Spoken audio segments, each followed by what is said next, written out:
session parlementaire ordinaire d'août 2023 s'ouvre aujourd'hui.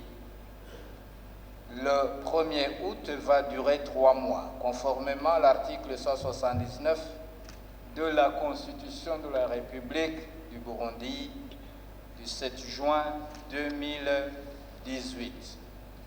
C'est donc pour nous un insigne honneur et un grand plaisir de vous souhaiter la bienvenue, chers invités, dans ces cérémonies marquant le début des activités de cette session. Votre présence nous encourage et témoigne votre soutien indéfectible à notre institution représentative du peuple burundais. Bienvenue aussi, chers collègues députés, aux travaux de cette session d'août 2023 que nous souhaitons anticipativement qu'elle sera couronnée de beaucoup de succès, notamment en termes de rendement dans le cadre de nos missions de vote de loi, de contrôle de l'action gouvernementale et de représentation du peuple. Ces cérémonies marquent la fin des vacances parlementaires, période consacrée par tradition parlementaire au repos dans nos circonscriptions respectives et à l'écoute des doléances de la population. Les différentes préoccupations vont vous amener à formuler des questions écrites ou orales qui seront adressées aux membres du gouvernement. Nous espérons que les débats seront fructueux et cela dans l'intérêt supérieur de la nation. En plus de l'encadrement de la population des différentes circonscriptions, les honorables députés ont réalisé d'autres activités, notamment des travaux de développement communautaire et des activités de renforcement des capacités. C'est ainsi que du 10 au 13 juillet 2023, des honorables députés et des cadres de l'Assemblée nationale ont participé à un atelier de formation sur les principes et les pratiques de passation et de gestion des marchés publics. Nous espérons que les enseignements tirés de cette formation leur seront utiles pour accompagner le gouvernement dans l'exécution du budget programme. Aussi, du 25 au 28 juillet 2023, des femmes parlementaires ont participé à un atelier de formation sur les techniques de lobbying et plaidoyer pour la prise en compte du genre dans les lois, les budgets de l'État et les plans communaux de développement communautaire PCDC en sigle. L'Assemblée nationale a également participé au lancement officiel de l'évaluation du système de quotas ethniques dans l'exécutif, le législatif et le judiciaire. Ces activités étaient organisées à Gitega par le Sénat du Burundi, conformément à l'article 289 de la Constitution de la République du Burundi. En ce qui concerne nos membres du bureau, nous avons également rencontré la population des provinces Kayanza, Mwaro et Kirundo pour apporter notre contribution dans la construction des infrastructures publiques et dans le développement du pays.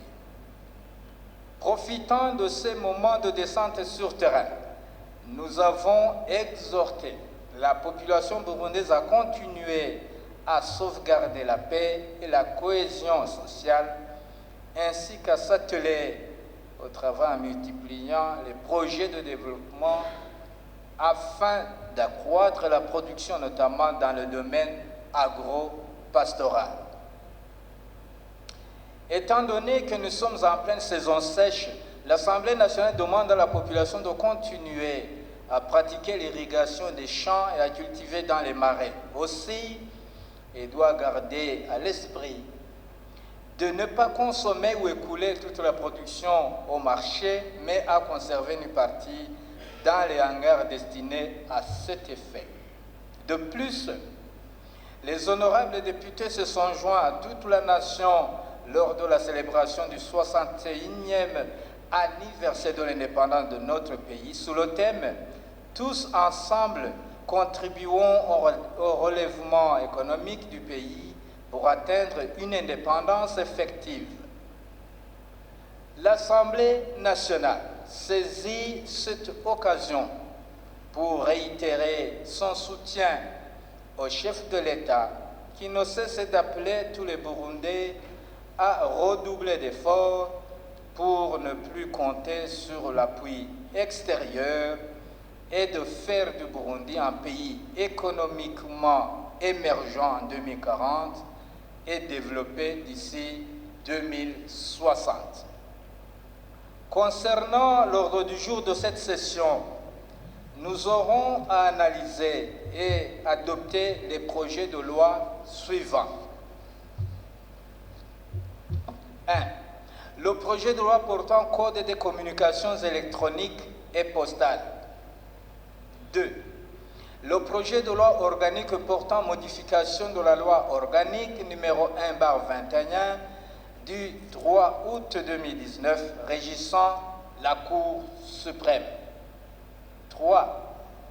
Le projet de loi portant ratification par la République du Burundi de l'accord entre le gouvernement de la République du Burundi et le gouvernement de la République des Maldives sur l'exemption de visa pour les ressortissants des deux pays respectifs.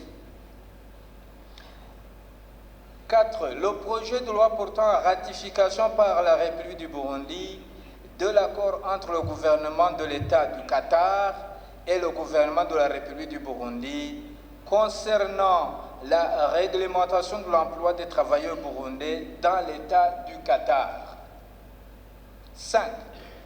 Le projet de loi portant ratification par la République du Burundi de l'accord cadre sur la coopération dans le bassin du fleuve Nil. 6. Le projet de loi portant ratification par la République du Burundi de l'accord de coopération militaire et technique entre le gouvernement de la Fédération de Russie et le gouvernement de la République du Burundi.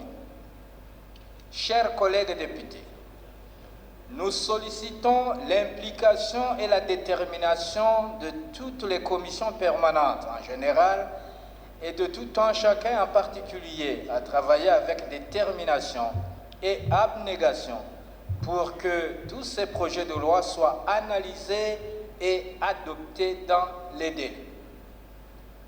Comme à l'accoutumée, le vote de loi ne sera pas la seule activité parlementaire de cette session ordinaire du mois d'août 2023. En effet, l'Assemblée nationale maintiendra ses missions lui confiées par la Constitution de la République du Burundi de contrôle de l'action gouvernementale et de représentation du peuple. C'est dans cette optique que le bureau de l'Assemblée nationale invite les honorables députés à continuer avec empressement leur travail parlementaire, tant en commission qu'en séance plénière. Le président de la République, son Excellence Évariste Ndayishimiye, vient d'entamer une vaste campagne pour assainir le secteur de la justice afin de garantir un état de droit. L'Assemblée nationale soutient cette campagne et interpelle le personnel judiciaire sur leur devoir de garantir une justice équitable et travailler pour l'intérêt du pays. L'Assemblée nationale adresse ses félicitations aux Burundais qui se dévouent pour leur pays, en particulier la Première Dame qui vient de faire honneur au pays en remportant le prix des Nations Unies pour la population. Nous encourageons tous les patriotes qui, de par leurs actions, travaillent pour redorer l'image de notre pays. En outre, l'Assemblée nationale recommande aux élèves en vacances à combattre l'oisiveté et à éviter de s'adonner à la délinquance. Nous les appelons à monter de petits projets de développement pour appuyer financièrement leurs parents. Ces derniers, quant à eux, doivent se ressaisir et instaurer un dialogue pour l'éducation de leurs enfants.